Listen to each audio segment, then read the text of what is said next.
sanitary pruning. So ito yung chupon. Ito yung chupon cowlaber. Tinatanggal yan. Mga sprout. Yan. Sasaktan muna natin yung kakao bago natin abunuhan. Mga unwanted na mga sanga. Huwag lang overprone. Ay, mga bulaklak na. Kulang pa yan. Mag-aabono pa tayo. June pa ang schedule natin sa abono.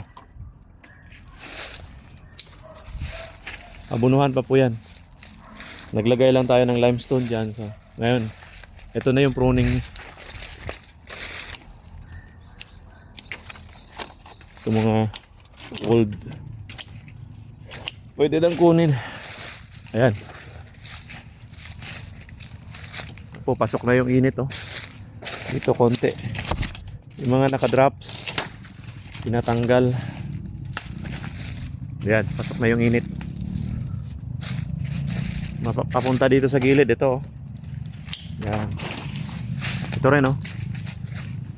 Pero may bunga siya. Sayang. Ayan. Mga 5% lang po pruning natin. Ayan. Ganyan lang po yung pruning tapos abunuhan. Maraming bulaklak. Dadami pa yan pag inabunuhan. June pa ang abono ko eh. Ngayon pa eh. Ayan.